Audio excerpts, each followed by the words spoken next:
नमस्कार। आपके अपने YouTube channel GR classes bye Balraj sir में एक बार फिर से आपका स्वागत है। और आज बहुत दिनों के बाद एक वीडियो हम अपलोड कर रहे हैं। ये कुछ टेक्निकल कारण से जो है हम बीच में वीडियो अपलोड नहीं कर पाए, और अब जो है कंटिन्यूसली आपके लिए लगातार GR classes bye Balraj sir पे कंटिन्यूसली आपके लिए वीडियो आती रहेंगी। और अब जो है बीच में जिस भी कारण से वीडियो हम नहीं डाल पाए, अब वो जो है टेक्निकल कारण जो है वो दूर कर लिया गया है, और अब कंटिन्यूसली आपके लिए वीडियो जो है वो टॉपिक वाइज लगातार आती रहेंगी। आज जो है हरियाणा का मध्यकालीन इतिहास जो है हम आपको कराएंगे। और मध्यकालीन इतिहास के महत्वपूर्ण वो प्रश्न जो लगभग पिछले पेपर जितने भी हुए हैं उनमें रिपीट हैं, और ये 25 क्वेश्चन हैं, और 25 में से आप कोशिश करना कि कम से कम 20 प्लस आप ठीक कर दो। तो शुरुआत करते हैं पहले क्वेश्चन से। और पहला क्वेश्चन है पानीपत का पहला युद्ध। भाई ये 3 युद्ध हैं पानीपत के। पानीपत का पहला युद्ध, पानीपत का दूसरा युद्ध, पानीपत का तीसरा युद्ध। देखो, पहला युद्ध हुआ था 1526 में। ये जो है बाबर वर्सेस इब्राहिम लोदी, बाबर वर्सेस इब्राहिम लोदी। ठीक है जी। अब ये जो बाबर वर्सेस इब्राहिम लोदी युद्ध हुआ, ये पहला युद्ध था 1526 में, जिसमें जो है बाबर की जीत हुई और लोधी वंश का समापन हो गया। और लोधी वंश के समापन के साथ ही दिल्ली सल्तनत की भी समाप्ति हो गई, और भारत में हरियाणा के थ्रू डल गई मुग़लों की नींव। यहाँ पर मुग़ल आ गए। देखो, 1206 में हमने पढ़े थे दिल्ली सल्तनत, जो रही 1526 तक, यानी कि पानीपत के पहले युद्ध तक। अब 1526 के बाद कौन आ गए? वही मुग़ल आ गए, ये भी याद रखना है। अगला क्वेश्चन है हिसार शहर की स्थापना किसने की थी? दिल्ली सल्तनत का क्वेश्चन है भाई, पेपर में कई बार पूछ लिया है। हिसार, देखिए, एक आता है हिसार, एक आता है फतेहाबाद, और एक है हरनी खेड़ा, सिरसा का गांव हरनी खेड़ा। हिसार की स्थापना हुई थी 1354 में, फतेहाबाद की स्थापना हुई थी 1351 में, हरनी खेड़ा की स्थापना हुई थी 1360 में। ठीक है जी। तो यहाँ पर पूछा है, यहाँ पर डेट नहीं पूछी है, समय नहीं पूछा है, ये पूछा है किसने की थी। तो तुगलक वंश का एक राजा हुआ है फिरोज शाह तुगलक, उसने इन तीनों नगरों की जो है वो स्थापना की थी, फिरोज शाह तुगलक ने। महमूद गजनवी ने हरियाणा के थानेसर पर कब आक्रमण किया? भाई ये क्वेश्चन है, हरियाणा के थानेसर पर। देखिए, गजनवी ने भारत के ऊपर किया 17 आक्रमण। हेनरी इलियट एक जो है इतिहासकार रहे हैं, उन्होंने बताया कि हरियाणा के साथ साथ पूरे भारत की अगर हम बात करें, जैसे सोमनाथ का मंदिर है, गुजरात है, इन पंजाब है, इन सभी पे जो है 1001 ईस्वी से लगभग जो है वो महमूद गजनवी आक्रमण करता है, और 1027 तक उसने लगातार 17 आक्रमण किए भारत के ऊपर। और उन भारत के आक्रमणों में एक आक्रमण हुआ उसका 1014 में थानेसर के ऊपर, ये भी याद रखना है। बहुत इम्पोर्टेंट क्वेश्चन है कि इसने यहाँ पर चक्कर पानी की मूर्तियाँ तोड़ी थी, ये पेपर में वो क्वेश्चन है। एक क्वेश्चनों के साथ साथ मैं कोशिश ये करूँगा कि आपको एक क्वेश्चन से 3-4 क्वेश्चन जो हैं वो हल करने को मिल जाएं।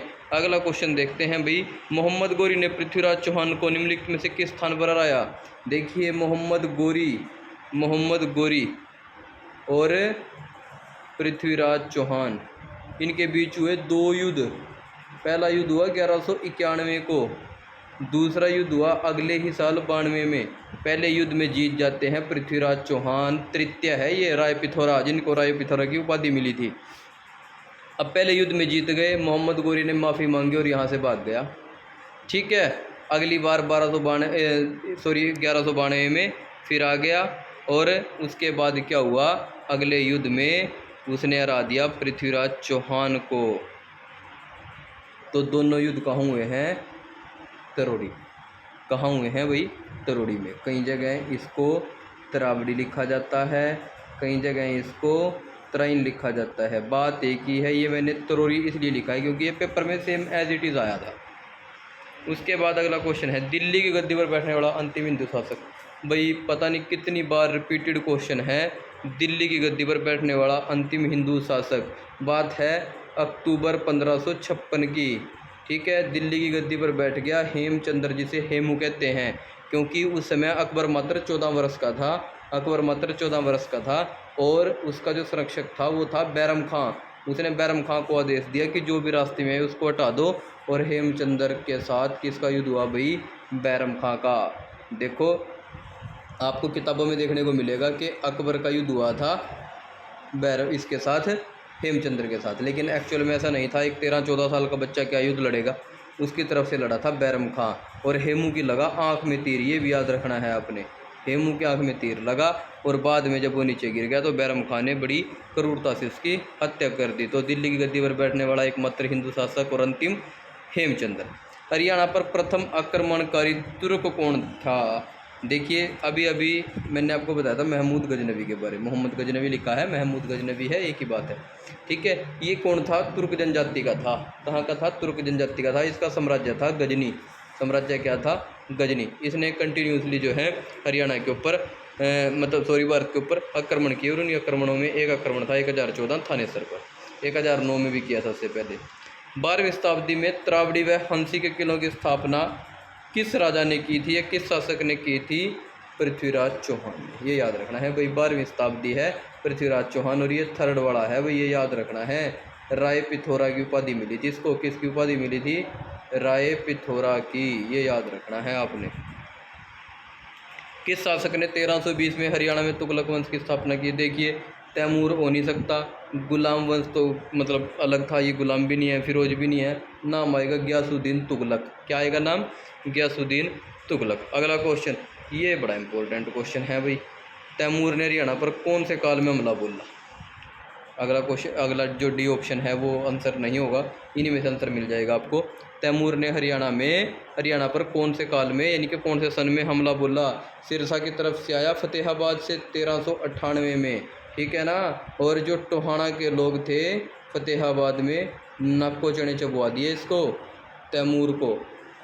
इसको इतना उन्होंने जो है इसका इतना डटकर विरोध किया। इसके पास बड़ी सेना थी, लेकिन ऐसा कहा जाता है कि इतना क्रूर शासक था, इसने बड़ा कत्लेआम किया तैमूर ने, और 1398 में इसने हरियाणा पर जो है वो आक्रमण किया। हरियाणा राज्य में हिसार की स्थापना किस शासक ने की थी? देखिए सीधी सी बात है, मुस्लिम शासक है फिरोज शाह तुगलक। हरियाणा के स्थान पर फिरोज शाह तुगलक ने 1354 में किला भी बनवाया था। वही सेम क्वेश्चन आ रहे हैं बार बार, हिसार में, ठीक है। मेवात की खानजादा जनजाति का संस्थापक किसे माना जाता है? Very very important question. और आंसर आएगा आपका जलाल खान नहीं है, कादर खान नहीं है, फकरुद्दीन नहीं है, आंसर आएगा बहादुर नाहिर। आंसर क्या आएगा? बहादुर नाहिर। हंसी का बरसी दरवाज़ा किसने बनवाया था? हंसी का बरसी दरवाज़ा अलाउद्दीन खिलजी ने बनवाया था। हंसी का बरसी दरवाज़ा अलाउद्दीन खिलजी ने बनवाया था। गोहाना का नामकरण, गोहाना का नामकरण, गोहाना कहाँ है भाई? सोनीपत में। गोहाना कहाँ है? सोनीपत में है, जबकि टोहाना फतेहाबाद में है।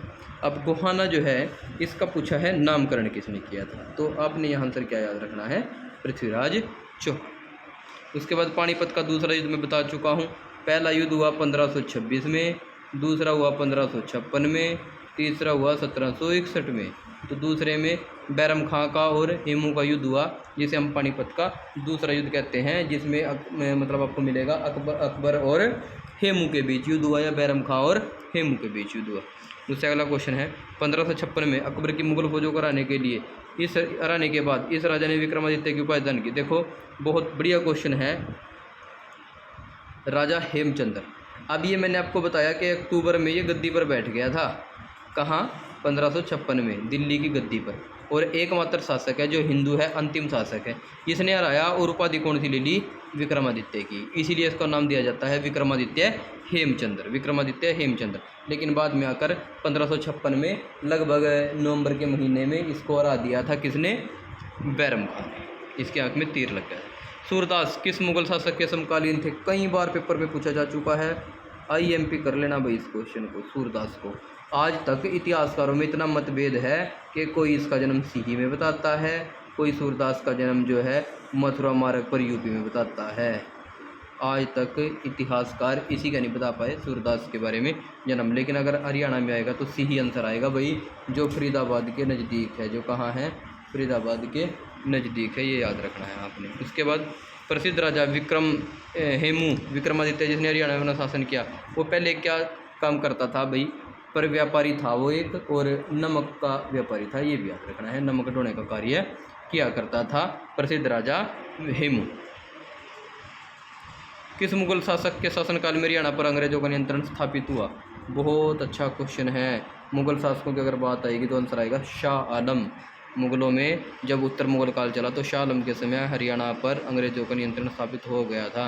अकबर के समय हरियाणा के किस स्थान पर टकसाल थी जहाँ जलाली सिक्का बनाया जाता था? देखिए एक सिक्का होता था, कौन सा, जलाली। और किसके समय की बात है? अकबर के। कहाँ की बात है? हरियाणा। तो हरियाणा में महेंद्रगढ़ की जगह है नारनौल। नारनौल एकमात्र ऐसी जगह है जो महेंद्रगढ़ में है, और एकमात्र पूरे हरियाणा में ऐसी जगह है। जैसे महेंद्रगढ़ एक ज़िला है, इसका मुख्यालय ज़िला महेंद्रगढ़ में ना होकर कहाँ है भाई? नारनौल में है। ये आपने याद रखना है। तो उसके बाद अगले क्वेश्चन की तरफ चलते हैं। इब्राहिम लोदी को मृत्यु के बाद कहाँ दफनाया गया था? इब्राहिम लोदी को मृत्यु के बाद भाई देखो इसका मकबरा कहाँ है? पानीपत में है। कब मरा? 1526 में मरा। किसने मारा? बाबर ने मारा। किस वंश से था? लोदी वंश से था। इसके स्थापना, इसकी जो लोदी वंश था, इसके पतन के बाद किसकी स्थापना हुई?